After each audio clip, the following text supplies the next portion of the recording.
हाल है? मैं क्या बात हुई नहीं मेरी भी आरती उन्होंने। का परसों ही मैंने डाला था मैसेज, फोन उन्होंने उठाया नहीं था, पूछा तो कहते पहले से ठीक है, ये लिखा था। फिर अच्छा। मैं ज्यादा वो नहीं किया उनको। हम्म। चलो ठीक ही होएगा बस वही। चलो जी, करते हैं, शुरू करते हैं। हाँ जी। हाँ गहरे जी। लंबे सांस लेंगे।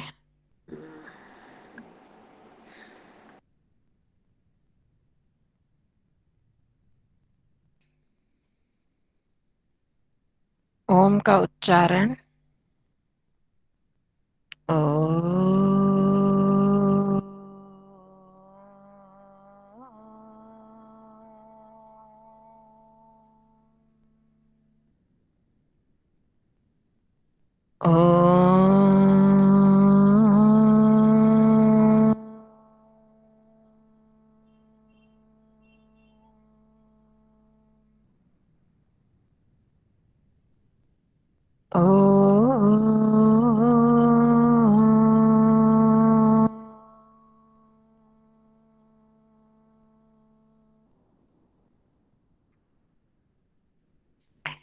ॐ सहनाववतु सहनौ भुनक्तु सह वीर्यं करवावहै तेजस्विनावधीतमस्तु मा विद्विषावहै। ॐ शान्तिः शान्तिः शान्तिः। सर्वेभ्यो नमः। सबको नमस्ते जी। सब अपना ध्यान रखो, ठीक ठाक रहो। तो पीछे से तो किसी ने कुछ पूछना नहीं होगा, वो तो सरल ही थे सारे। तो आज फिर हम एक कर लेते हैं, वो विवेक वैराग्य के श्लोकों को ही लेते हैं। उसके आधार पर हम भी कुछ सीखते हैं। ये जीवन ना, यहाँ पर भी यही विवेक और वैराग्य ही बताया है कि किस तरह से हमें जीवन में अपने आप को संभालना है, जीवन का सदुपयोग करना है। ताकि जीवन नश्वर है ये है तो उसका समझने का फायदा क्या है ना। जीवन समाप्त हो जाएगा और हमारा इतना जीवन इसमें चला जाता है। जैसे पीछे भी हमने एक श्लोक किया था जिसमें कि आधा समय नींद में चला जाता है, रात्रि में गया, इतना खाने पीने में गया, बीमारी में गया, सेवा में गया। तो उसका समझने का फायदा क्या है? यही है कि इसमें हम मतलब कि फंसे ना, जीवन में अपने उद्देश्य को समझते हुए इसका सदुपयोग करें। अब जो जीवन मिल गया वो तो मिला ही रहेगा ना, मतलब वो तो है ही। उसका हमने किस ढंग से उपयोग करना है, किस प्रकार से। समय कम है, अपनी मर्जी से हम इसको ले नहीं सकते, जीवन को बढ़ा नहीं सकेंगे। तो जो है हमारे पास उसको हम कैसे उपयोग में लाएं, जो हमारे जीवन का उद्देश्य है उसको समझना है। तो ये समझाने के लिए ही ये श्लोक बताए जाते हैं, इन्हीं को विवेक कहते हैं। फिर विवेक करके फिर हमने उसमें वैराग्य करना होता है कि वैराग्य पूर्वक जीवन बिताएं, संसार में ना फंसे। इसलिए ये चीजें तो दिखाई दे रहा है श्लोक। हाँ जी। तो पहले हमने तीन कितने श्लोक किए थे? देखो मैंने पहले आपको इतना बताया नहीं, अब हम थोड़ा थोड़ा श्लोकों में पढ़ रहे हैं आगे। तो इसमें आपने देखना है कि ये जो भी हम श्लोक कर रहे हैं, आज तक हमने किए 4-5 श्लोक, पहले भी और इनमें भी, वो पाठ के मिला के ज्यादा हो गए।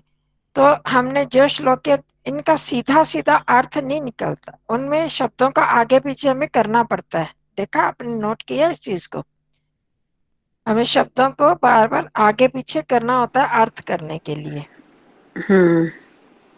तो ये इसका क्या मतलब है, जो शब्दों को हम आगे पीछे करते हैं उनको फिर उस क्रम में लगाना, जिस क्रम से अर्थ करना है उस क्रम में शब्दों को लगाना, उसको कहते हैं अन्वय।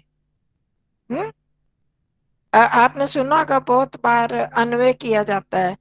जहाँ भी श्लोक वगैरह होते हैं, अब हम कई बार वेदों में, वेद की किताबों में, दूसरी किताबों में अन्वय अलग से लिखा होता है। जब भी पद्य होते हैं पहले अन्वय लिख दिया जाता है, फिर नीचे अर्थ भावार्थ या अर्थ शब्दार्थ किया जाता है। तो उस अन्वय का यही मतलब होता है कि अर्थ करने के लिए कौन सा शब्द पहले लेना है, कौन सा बाद में लेना है, तो वो उस क्रम में जब लगाया जाता है तो उसको बोलते हैं अन्वय। अब यहाँ भी हम करेंगे तो मैं साथ साथ बताऊंगी आपको। तो वो अन्वय जब कर लेते हैं फिर हमारा अर्थ आराम से हो जाता है।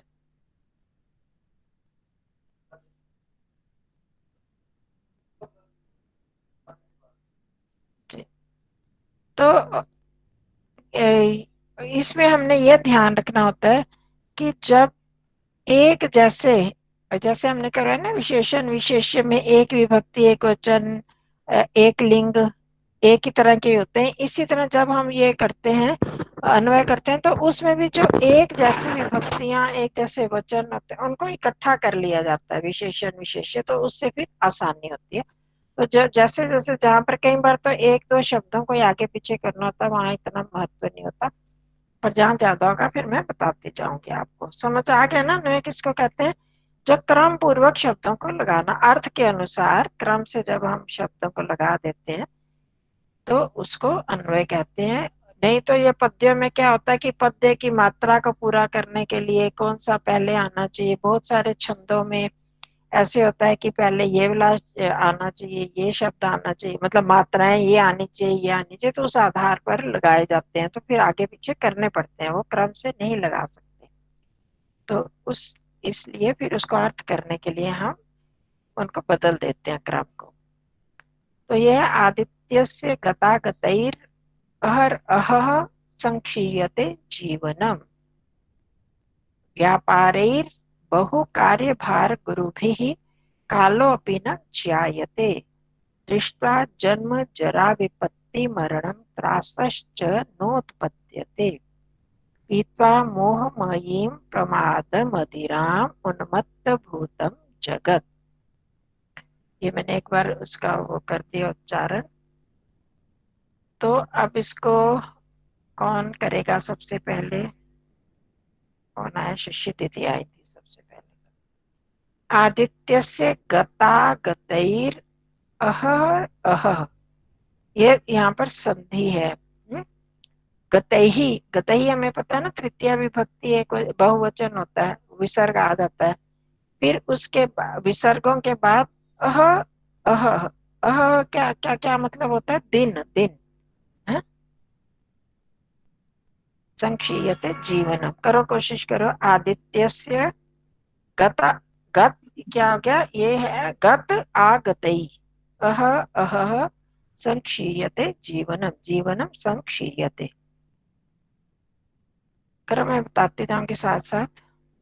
सूर्य का, आदित्य से, आदित्य से सूर्य का, सूर्य का वो तो हम अर्थ जब करेंगे उसमें जोड़ लेंगे काके की, ठीक है। जाना आना, हाँ गता जी, गति, शाबाश। हाँ, गत मतलब चले जाना, जाना। गतई आ गतई, आने से, है ना। जाना क्या सूर्य का? जाना और आना क्या है? अस्त होना और उदय होना, उसको ही बोलते हैं ना जाना आना।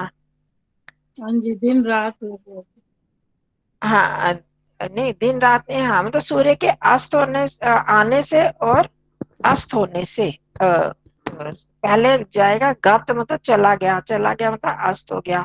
आगत ही आने से मतलब उदय हो जाने से। अह अह, संक्षीयते जीवनम, हाँ जीवन हाँ जी, दिन दिन दिन हाँ जी। कमजोर होता जा, संक्षीयते मतलब क्षय होना, नष्ट होना।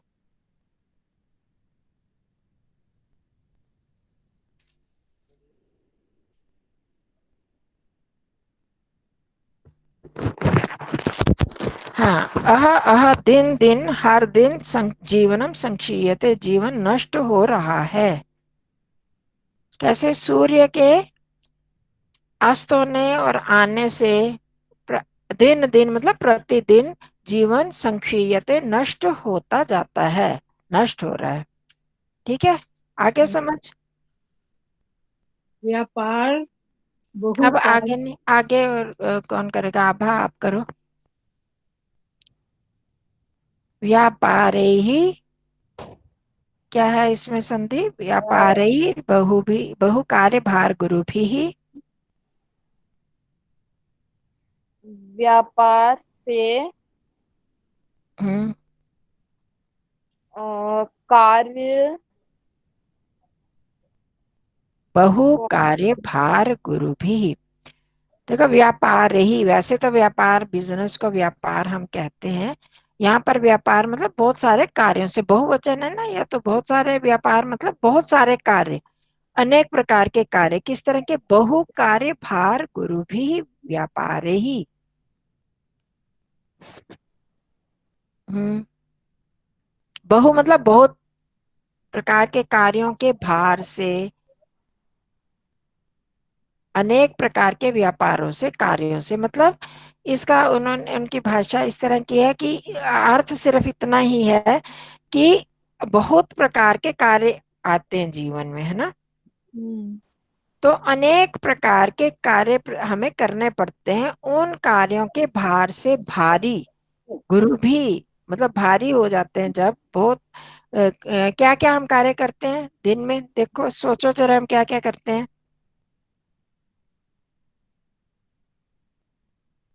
नाश्ता करते हैं। खाना पीना, सोना, नहाना धोना, फिर कार्य कमाने के लिए जाना, है ना, भोजन बनाना। ये तो हमारे बहुत सारे के जन्म मरण, किसी का पालन पोषण करना, किसी की सेवा करना, किसी की कुछ करना। तो ये सारे कितने, आप गिनो कितनी तरह के कार्य होते हैं।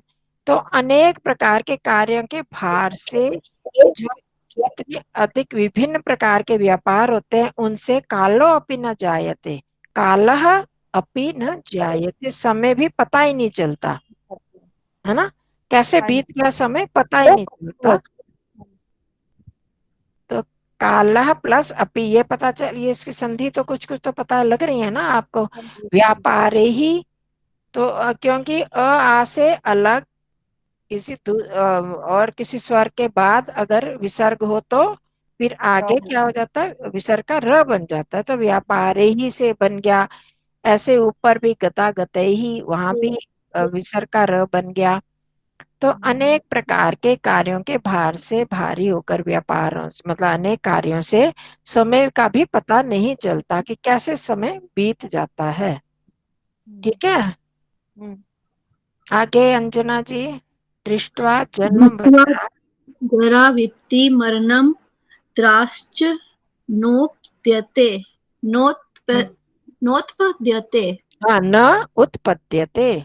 न उत्पद्यते। हम्म दृष्टवा देखकर, हम्म जन्म जरा विपत्ति, इस जन्म में विपत्तियों मतलब विपत्तियां और मरण को देखकर, हाँ, देखो, जन्म, जन्म एक चीज हो गई, जन्म, जन्म समय मरण भी तो कितना कष्ट होता है। जरा मतलब जरा बुढ़ापा, जरते हुए, बूढ़े होते हुए, बुढ़ापा बुढ़ापा। जन्म बुढ़ापा, हाँ, विपत्ति। मुसीबत, मरण, हाँ, मुसीबतें। मरना, हाँ, मरणम मत्सरा, दृष्टवा, इनको देखकर, इनको है ना। देखकर। हाँ जी, जन्म बुढ़ापा विपत्ति मरण इनको देख त्रास विपत्ति मतलब और मुसीबतें, त्रास मुश्किलों को। को देखकर ना उत्पीड़ित, तब भी हम नहीं त्रासा क्या होता है? त्रासती, मुसीबतें ही डर, डर, डर, भय। डर भय, और डर को देखकर नहीं, ना डर को देखकर नहीं, देखो, डर को देखकर में द्वितीया तो नहीं है ना, त्रासः प्रथमा है। तो इनको देखकर, जन्म जरा मृत्यु और विपत्ति और मरण, इनको देख कर भी त्रासः, डर न उत्पत्ति, डर नहीं उत्पन्न होता। संसार में हम रोज देखते हैं ना कैसे कैसे हो रहा है, फिर भी जो लोग गलत काम कर रहे हैं वो गलत ही कर रहे हैं, उनको डर नहीं लगता, ठीक है है ना। ना, उसको तो नहीं होता। ठीक है। हाँ, मतलब हम रोज ये देख रहे हैं चीजें कि कैसे लोग अभी इस भयंकर त्रासदी में भी देखो लोगों को डर नहीं लगता। मतलब कि हमारा क्या डर, सिर्फ अपने मरने के लिए तो जरूर लगता है, अपने को, अपना कोई मर जाएगा या अपने के लिए मैं ना मर जाऊं, ये तो डर उत्पन्न होता है। पर हमें गलत कामों से नहीं डरते हैं कि हम गलत काम तो ना करें, कि मर जाएंगे हम भी, जैसे सब जन्म रहे हैं, मर रहे हैं, बुढ़ा बूढ़े हो रहे हैं, विपत्तियां आ रही हैं, ऐसे हमको भी तो आएंगी। तो डर के हम संभलें तो सही, वह वो नहीं हो रहा। आया भाव समझ में? हाँ जी। तो ये इसमें 4 शब्द हैं, जन्म, जरा, विपत्ति, मरणम। आखिर में आया मरणम, मतलब द्वितीय विभक्ति एक वचन। तो इसको देख, इन सब को देख कर, दृष्टवा त्वा प्रत्यय देख कर, डर त्रास भी, डर न नहीं लगता। उत्पद्यते, इसमें कौन सी संधि आ गई? ना प्लस उत्पत्ति। नह प्लस न प्लस उत्पद्यते, उत्पत्ति। गुण संधि। हाँ जी। डर नहीं उत्पन्न होता। हाँ जी पुष्पा बहन जी, पीत्वा मोह मयी मयीम, बिंदी है, मयीम प्रमाद मदिराम उन्मत्त भूतम जगत।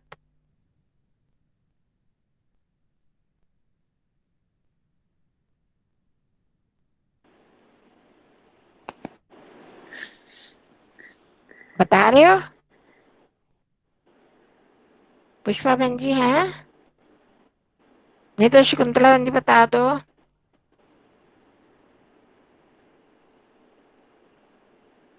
नहीं है? हाँ जी।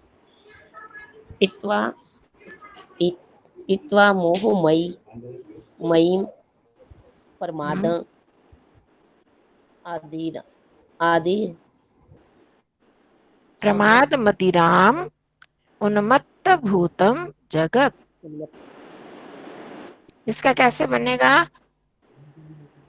प्रमाद मदिराम मही, ऐसे मोह मयीम प्रमाद मदिराम पीत्वा जगत उन्मत्त भूतम, ऐसे अर्थ करो। मोह मयीम प्रमाद मदिराम पीत्वा जगत उन्मत्त भूतम। मोह माया में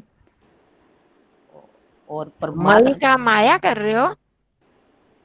मही मोह मई मय होता है उससे ग्रस्त कोई भी, हम ना जैसे कहते हैं मोहमय, मोह किसी से भी चीज, ग्रस्त। हाँ मोह से ग्रस्त, मोह में फंसा हुआ, लिप्त, ग्रस्त।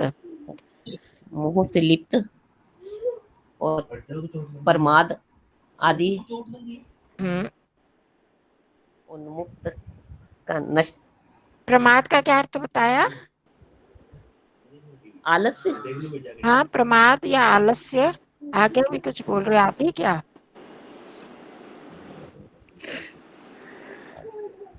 चलो बोलो। आगे आ नहीं रहा मुझे, आप ही बता। मदिरा। मदिराम, मदिराम मदिराम। क्या? मदिरा तो आता है ना? हाँ मदिरा का तो मदिरा ही हो गया। उन्मुक्त, मदिरा से उन्मुक्त, जैसे उन्मत्त, रंजना जी बता दो। हाँ वही मैं कोशिश कर रही हूँ। प्रमाद मदिरा पीत्वा, मदिराम उन्मुक्त भूतम जगत। मैंने उन्मत्त। बताया ना, प्रमाद, मोहमयी प्रमाद मदिराम पीत्वा हाँ जगत उन्मत्त भूतम।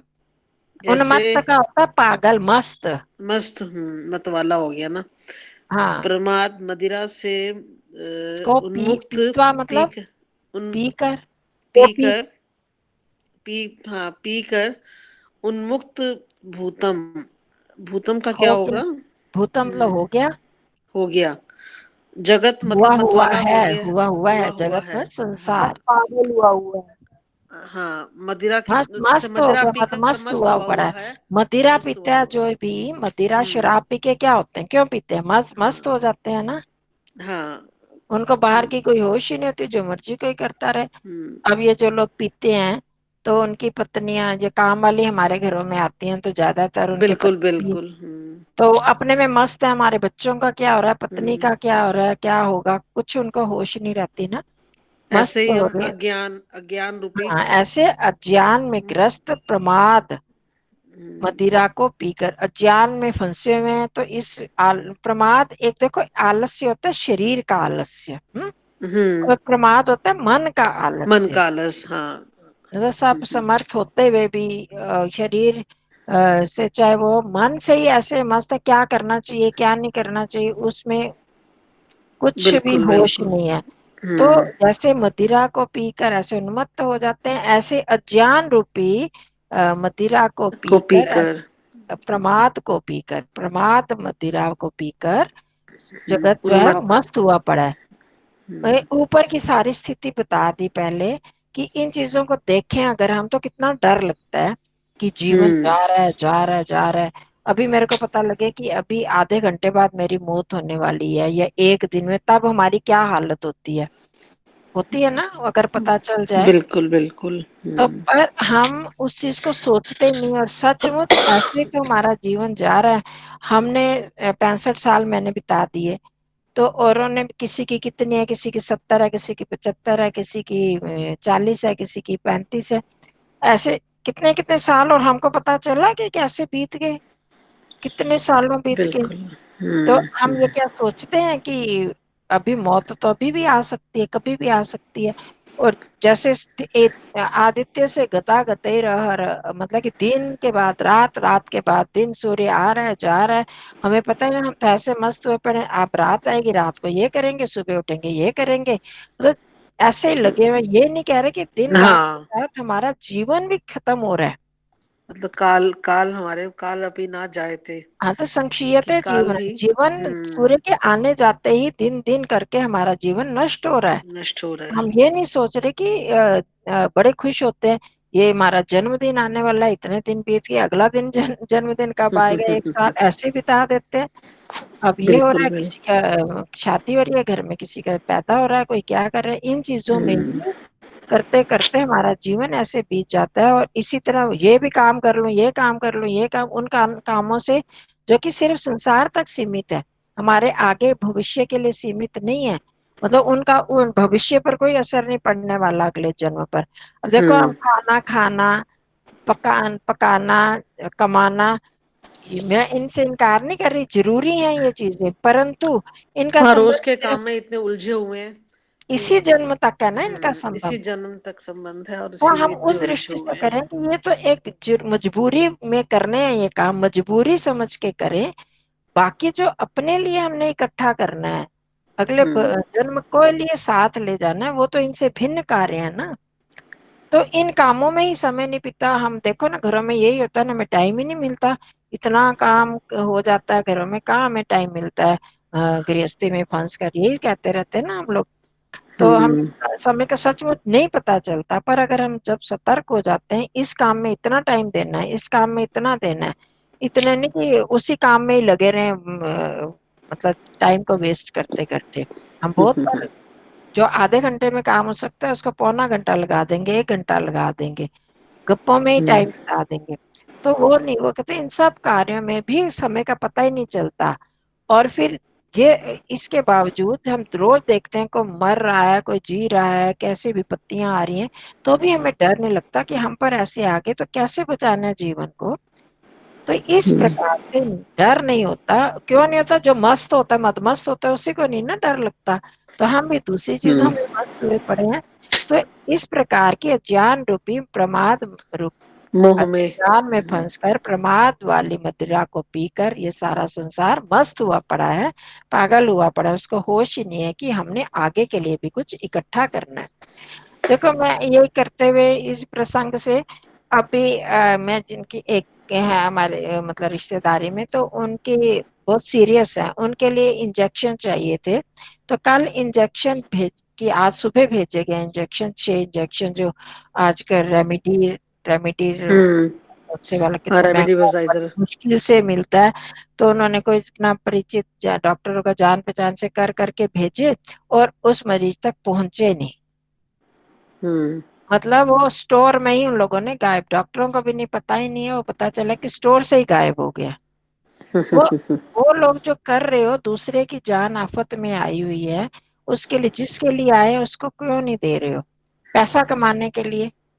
तो बस बस वो हजारों में बिक यही हो रहा है। जाएंगे, हजारों में ब्लैक हो जाएगी। और बिल्कुल। उसके लिए आप देख नहीं रहे हो कि किस प्रकार लोगों पर आपत्ति आई हुई है, मौत का साया मंडरा रहा है, हम उनको जिसके लिए चीज आई है उसको दे तो सही, पर हम कैसे उन्मत्त हुए पड़े हैं और ज्ञान में कि पैसा मिल जाए, मेरे को पैसा मिल जाए, दूसरा जाए भाड़ में। तो बिल्कुल बिल्कुल। इस तरह से हमें अपने जीवन में ही करना है। ये श्लोक पढ़ने का संस्कृत भी पढ़ रहे हैं हम साथ में, अपने जीवन में हम सोच भी रहे हैं, हमें इनसे शिक्षा भी लेनी है कि हमें भी अपने जीवन को सदुपयोग में लाना है, ऐसे बेकार के कामों में नहीं करना है। ठीक है, तो अगला श्लोक करते हैं। भाव सबको समझ आ गया ना इसका? तो हमें अपने जीवन में भी इन चीजों को व्यवहार में लाना है। हाँ एक जी, का क्या होगा? हाँ जी, आप ये जो कृपा पहली जी लाइन है ना, रहेंगे, कृपा जी। भोगा क्या करेंगे? भंगुर्वृत्तयो बहुविधास्तैरेव चायं भवस् तत्कस्य इह कृतं परिभ्रमत रे लोकाः कृतं चेष्टितैः। पहले इतना कर लो।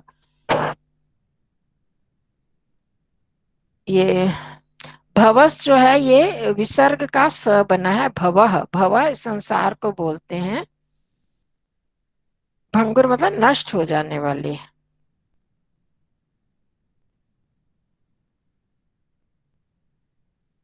है ना कृपा जी?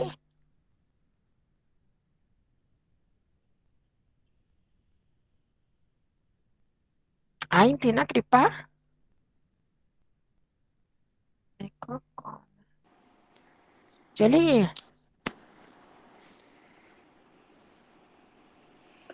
लेफ्ट हो गई कृपा जी। पता नहीं। चलो, हाँ नहीं, कृपा जी नहीं है। हाँ आई तो थी, चल कोई बात आभा नहीं। है। हाँ, आभा, अंजना जी, शशि दीदी से करो।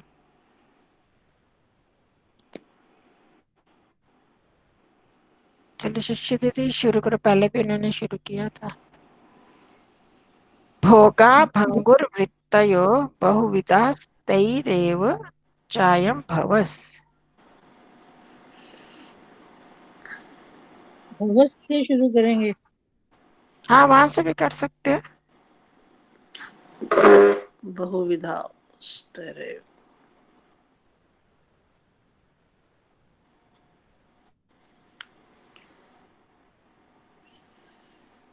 देखो, प्रथमा विभक्ति बहुवचन, भोगा बहुविधाः भंगुर्वृत्तयः, है ना?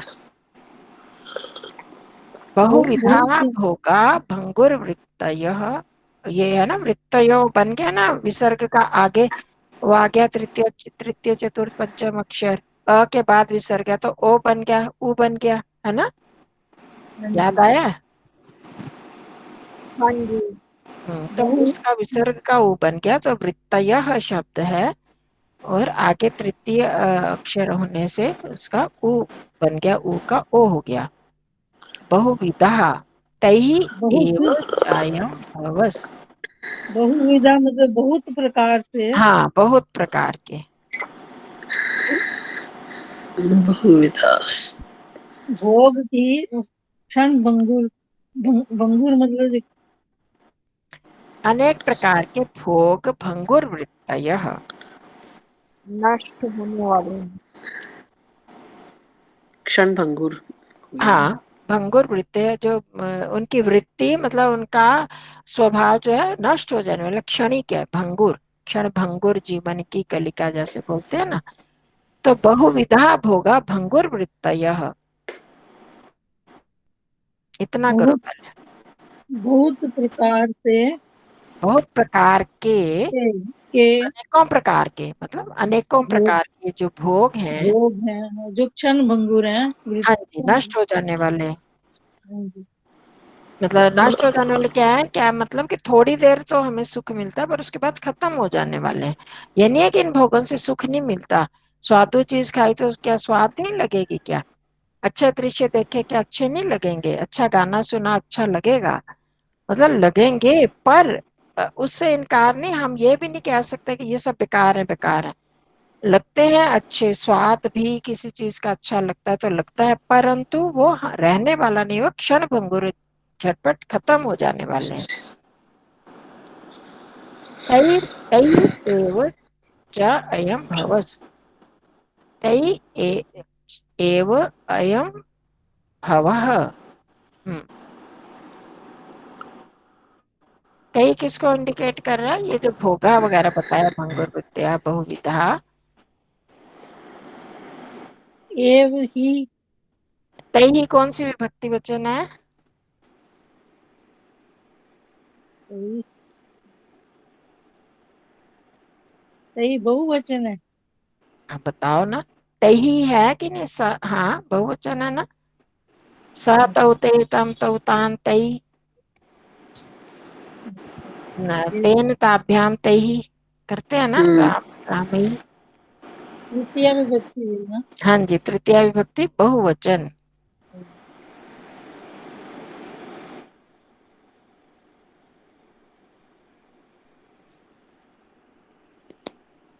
तै एव च अयम भवः,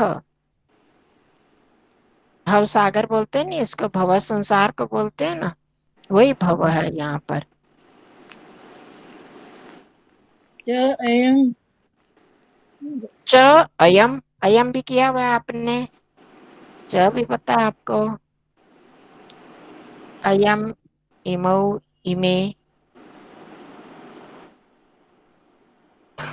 कौन बताएगा?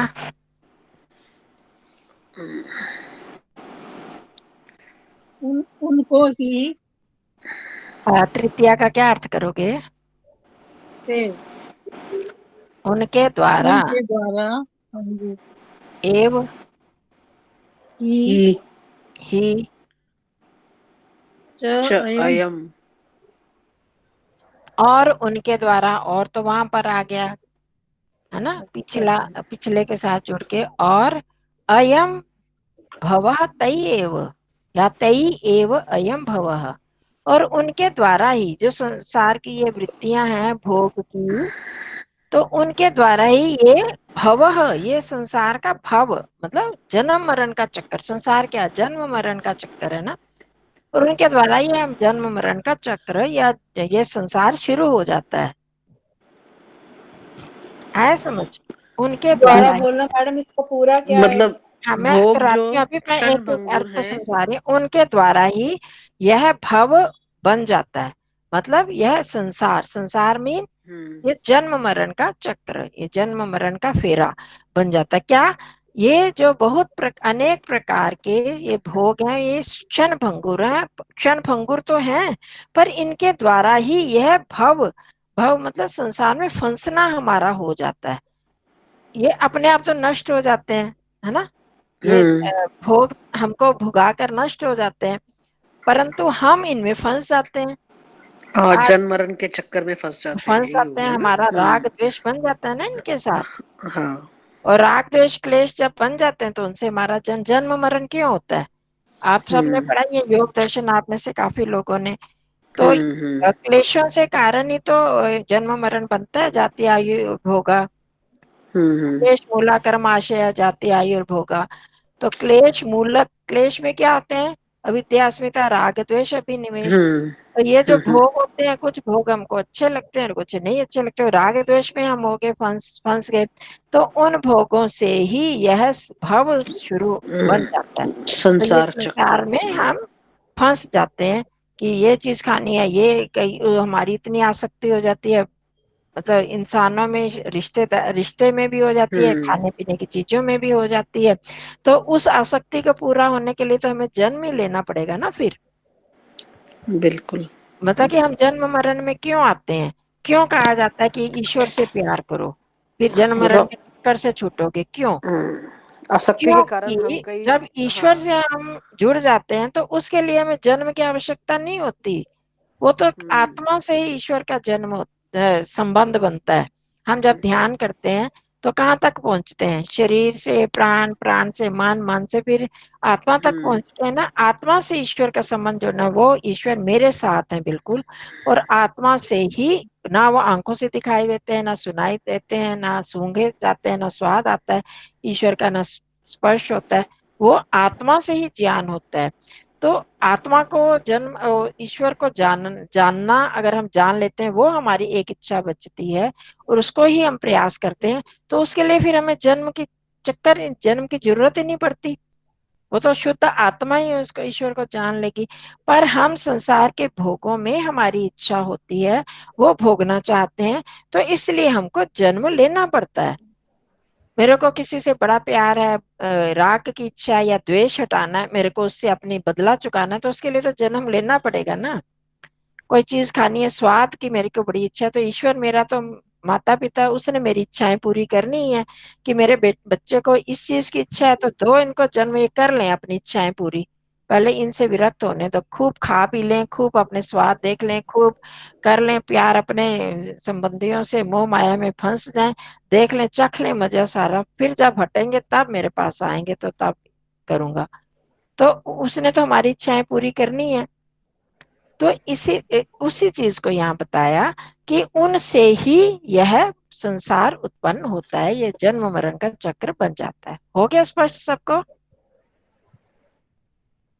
ये भंगुर वृत्तियों का क्या मतलब हुआ कि जो क्षण भंगुर वृत्ति जो क्षण भंगुर है। वृत्तयः शब्द है। अब जब हम इसको अलग करेंगे, भंगुर वृत्तयः, ये बहु अनेक प्रकार के भोग नष्ट हो जाने वाले हैं, नष्ट हो जाने स्वभाव वाले। वृत्तियां मतलब स्वभाव वाले हैं, जिनका स्वभाव ही है कि वो नष्ट हो जाते हैं भोग। ठीक है, हो गया हाँ स्पष्ट? जी, हाँ जी।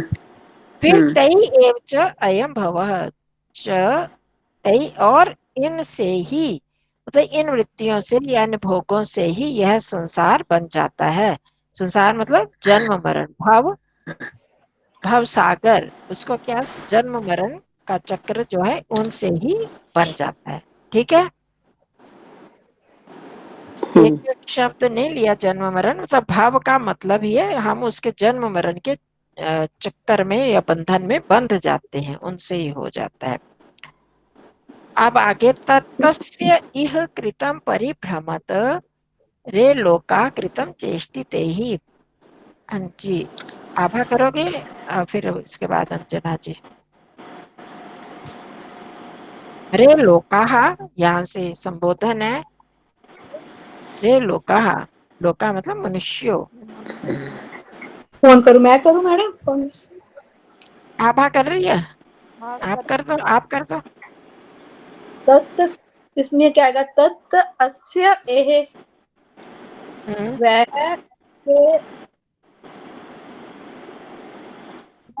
के ही प्रीतम किया हुआ, परिभ्रमत मतलब दूसरों के द्वारा भ्रमित हो जाता है। नहीं नहीं, परिभ्रमत मतलब घूमते हुए। परिभ्रमत घूमते हुए। हाँ, मतलब करने का असल में ये है, षष्ठी विभक्ति एक वचन का रूप है। तो मैं अभी अर्थ आपको स्पष्ट करूंगी, आप शब्दों का अर्थ करते जाओ, तो फिर मैं बताती हूँ घूमते आपको। हुए हे लोका, रे लोका पहले तो संबोधन है, हे लोगो, हे हाँ हे मनुष्यो। लोगो प्रीतम किए हुए चेष्टित है, चेष्टा करते हैं। तत् करते हुओं के लिए, वो के द्वारा, मतलब चेष्टिते ही कृतम। तत्, तत्कस्य, क जो होता है ना, तत्क, तत्क मतलब ये इससे संबंधित है, भोग है ना जो ऊपर। तो क मतलब जब जुड़ जाता है ना किसी में भी क, तो वो तुच्छता को बताता है, छोटेपन को उसके। ठीक है, अच्छा, तो इसका क्या आएगा? तत् तत्कस्य एक शब्द हो गया ना, उन छोटे तुच्छ भोगों का, है ना। कुछ ठीक है, ये यह मतलब इस संसार में इस संसार के लिए। परिभ्रमता कृतम, मतलब उसका तत्कस्य इह कृतम परिभ्रमत रे लोका कृतम चेष्टिते, मतलब कि उस उन तुच्छ किए हुए भोगों में, हे मनुष्यों, उन कृतम भी होता है किए हुए, है। ये तो हो, हाँ, उन चेष्टितों, उन तुच्छ भोगों को करने से क्या लाभ, कस्य ही यहाँ पर यही इन तुच्छ भोगों को करते जाएंगे, इन कर्मों को ही करते हुए इसी चक्र में पड़ते हुए अगर करते जाएंगे तो इन तुच्छ कार्यों को चेष्टित मतलब करने से, चेष्टित कृतम चेष्टाओं के करने से किए हुए का क्या लाभ है, इस पूरे का ये मतलब है। उन्होंने श्लोक थोड़ा अलग तरह से बनाया हुआ है। तो इन तुच्छ भोगों के में ही घूमते हुए इनको करते जाने से, इन चेष्टाओं के करने से क्या लाभ। यहाँ कह सकता है ए लोगों इन कार्यों की चेष्टा करने से तुच्छ, हाँ, इन तुच्छ कार्यों के करने से, कार्यों की चेष्टा करने से तुम परिभ्रमता, मतलब इसमें ही हाँ मतलब परिभ्रमत से ही बन जाता है कि इन्हीं में ही घूमते रहते हो, इसी चक्कर में। इन्हीं में फंसे हुए, इन्हीं को करते रहने से इन चेष्टाओं से क्या लाभ होगा। ठीक है, तो इसका भाव ही आप समझ लो। कुछ शब्द थोड़े इस तरह से कि वो जोड़ नहीं पा रहे हैं ज्यादा अच्छी तरह, पर उसका भाव यही है कि ए लोगों, ए मनुष्यों, इस प्रकार की तुच्छ क्रियाओं को करते रहने से, इन चेष्टाओं के करने से क्या लाभ है, क्या मिलने वाला है, क्योंकि ये तो यही नष्ट हो जाएंगे और फिर ये हमको जन्म मरण में फंसा देंगे। ऐसे तुच्छ कार्यों को करने से क्या लाभ। ठीक है, चेष्टित ही मतलब कार्यों के द्वारा क्या लाभ, इन कार्यों को यहाँ पर करने से और इसी में फंसे रहने से क्या लाभ है, कुछ नहीं है, ये बेकार है। फिर आगे कौन बताएगा, रंजना जी। हाँ जी, आशा पाश, हाँ। आप में से जिसने करना होगा, पुष्पा बहन जी, शकुंतला जी, बता देना कि हम करेंगे। आशा पाश आशा शतोप पाश शतो पशान्ति शांति विशदम चेतः विशदम समाधीयताम्। चेतः समाधियताम्।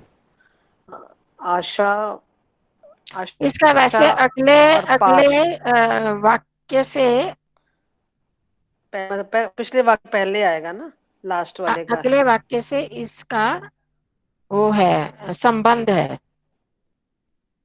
तो पहले तो मतलब नीचे लास्ट कुछ, वाला करें, फिर इसका हाँ, निकलेगा। पहले आप लास्ट वाला करो। कामोत्पत्ति, कामोत्पत्ति वशात उत्पत्ति स्वधामनि यदि वशात, श्रद्धेयम अस्मत् वचा। मैं ऐसे तोड़ के आपको बता अच्छा, रही हूँ। हाँ जी। कामोत्पत्ति वशात, काम उत्पत्ति, काम उत्पत्ति कामनाओं की विषाद, उत्पत्ति के वश से, विषाद, वश से, अच्छा विषाद नहीं, वश से, स्वधामनि स्व यदि, स्व यदि अपने, श्रद्धेयम अस्मत् वचा, यहाँ से शुरू होगा। यदि श्रद्धे अस्मद्वच, यहाँ से, हाँ, यदि यदि, श्रद्धेयम हाँ, यदि यदि अस्मत् वचः श्रद्धा, श्रद्धेयम। अस्मत् तो पता है आपको, अस्मत्, अस्मत् शब्द का, हमारी, हाँ, हमारे, वचः वचन है, हमारे वचः वचन, वचन, यदि हमारे वचन, वचनों में तो श्रद्धा, श्रद्धेयम, श्रद्धा के योग्य श्रद्धा, है, मतलब आपको श्रद्धा है तो, श्रद्धा, है यदि तो, हमारे वचनों में आपको श्रद्धा और विश्वास हो तो, हाँ जी। कामो उत्पत्ति विषाद स्वधामनि। अब स्वधामनि का आएगा है ना, फिर वो आएगा कामोत्पत्ति। इसको यदि हमारे वचनों पर श्रद्धा है, श्रद्धा है, हो तो, श्रद्धा हो तो या श्रद्ध, श्रद्धा है तो क्या करो, चेता समाधीयताम, चेता चेत, समाधीयताम, अपने चित्त को, ये मैं ही बताऊंगी, आप नहीं कर पाओगे। वैसे थोड़ा है, स्वधामनी, अपने हाँ, अंदर, धाम होता है लोक, है ना, लोक अपने स्थान हाँ पर, जी, अपने हाँ, अंदर ही इसमें करके। तो आशा पाश शत उपशांति विशदम चेतः समाधीयताम। कैसे आशा, आशाएं, ये पहले भी हमने कर रहा था ना, आशा नाम मोह, आशा नाम नदी मोह वाली करी थी ना, वो मोह जाल उत्पन्ना, उसमें भी आशा नामक नदी है ये। तो संसार, ये आशाएं कौन सी संसार की हैं, पाश, पाश मतलब आशाओं के जो बंधन है, बंधन, हाँ, तो शत मतलब सैकड़ों जो आशाओं के बंधन हैं, उन पाशों हम्म, को शांत करके, शांति विशदम। तोड़ कर मतलब शांत करके हम्म, अपने चित्त हम्म, को समाधीयताम समाधिस करो, मतलब शुद्ध कर दो, शांत करो। हम्म, कामोत्पत्ति वशात, मतलब कि ये कामनाओं की जो की उत्पत्ति से हम्म, जो कामनाएं होती है हमारी बहुत सारी, उनकी उत्पत्ति, जितनी कामनाएं उत्पन्न होती है उनके वश में होने से क्या हो जाता है, हमारे मन में आशाओं के बंधन, आशाओं के पास जो है, सैकड़ों आशाओं के पास जो है वो बंध जाते हैं, उनमें मन इधर उधर फैल जाता है, विस्तृत भटक जाता है। तो उस अपने विशदम चेता, चेता भी द्वितीय विभक्ति एक वचन है और विशदम भी द्वितीय विभक्ति एक वचन है। ये सारा किसका विशेषण है, चेता का। ठीक है, इसको समझ लो आप, ये चेता का विशेषण है। ऐसे चित्त को समाधीयतम स्वधामनी, अपने अंदर ही समाधिस्थ कर लो, उसको शांत कर लो। कैसे चित्त को, जो अनेकों प्रकार के आशाओं के पाश में बंधे हुए हैं, ऐसे विशद फैले हुए चित्त को समाधिस्थ हम्म, कर लो, मतलब उसको शांत कर लो, शुद्ध कर दो। किसमें, किस कारण से है ये विषदम वाला, आशा पाश वाला, कामोत्पत्ति वशात। ठीक है, ये यहाँ से इसका बनता है। कि तो जो कामनाओं से, कामनाओं अनेकी की कामनाओं उत्पत्ति के से जो उत्पन्न विषाद। होने से, उनकी उत्पत्ति हम्म, के वश में होने से, मतलब उनके कामनाओं के उत्पन्न होने से जो आप में अनेक प्रकार की आशाओं के बंधन उपस्थित हो गए हैं, उनसे मन इधर उधर भटक गया है, उस चित्त को अपने में ही समाधीयताम, समाधिस्थ कर लो, शांत कर लो, शुद्ध कर लो, यदि हमारे वचनों में श्रद्धा है तो। भाई ऊपर की जो दो लाइनें हैं, इनके वचन हो गए ना, कि ये भंगुर हम्म, है इस संसार के और ये संसार में फंसा देते हैं, तो ऐसी चेष्टाओं को करने से क्या लाभ है, बेकार है ये सब चेष्टाएं हैं। तो इसलिए यदि हमारे इस वचन में आपको श्रद्धा है तो, यदि हम्म, वचन श्रद्धेयम, यदि हमारे वचन में श्रद्धा रखनी है तो अपने इस काम, अनेकों कामनाओं के वश में, वश से जो अनेक आशाओं के बंधनों से हमारा मन विशद हो गया है, इधर उधर भटक गया, उसको अपने में ही समाहित कर लो, शुद्ध कर लो, अर्थात अंतर्मुखी हो जाओ और हमें अपनी कामनाओं को शांत कर लेना है। अगर करेंगे तो ही हम दुनिया में अपने आप को जीत पाएंगे, शांति से रह पाएंगे। हुआ स्पष्ट ना, शाब्दिक अर्थ ना सही, ये थोड़ा आपके लिए कठिन हो रहा है तो। वो चेता विचतम एक एक क्या चेता मतलब चित्त मन, ये द्वितीय एक विभक्ति एक वचन है। कैसे चेता चेता। चेता चेतसी चेतांसी, चेता चेतसी चेतांसी, ऐसे। अच्छा तो द्वितीय विभक्ति एक वचन, चेतस शब्द होता है तो चेता चेतसी चेतांसी, अच्छा तो वैसे ये बना द्वितीय विभक्ति एक वचन में। तो ये द्वितीय विभक्ति एक वचन, विशदम भी द्वितीय विभक्ति एक वचन है, तो ये इसका विशेषण इससे जोड़ लो, उस चित्त को समाधिस्थ कर लो। कहाँ पर, स्वधामनी, ये है सप्तमी विभक्ति एक वचन, धामन शब्द है, ये आता है ना, सनो बंधुर जनिता सविधाता धामानि वेद भुवनानि विश्वा, धामन आता है ना, यत्र देवा अमृतमान शाना तृतीय धामन ध्यैरयंत, धामन शब्द है। तो उसमें वो आ गया, तो वो धामन से ये सप्तमी विभक्ति एक वचन है। ठीक है, धामन का क्या अर्थ है, क्या बताया लोक, आपने? स्थान।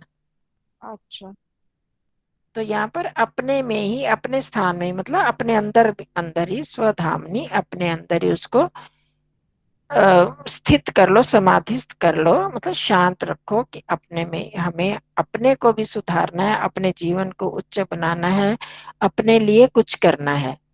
ये सारी वृत्तियां जो भोग वगैरह, खाना पीना, सुनना करना, ये सब के बाहर संसार से संबंधित है। जितनी आवश्यक हो उतना तो करना है, पर हम आवश्यकता से बहुत अधिक करते हैं।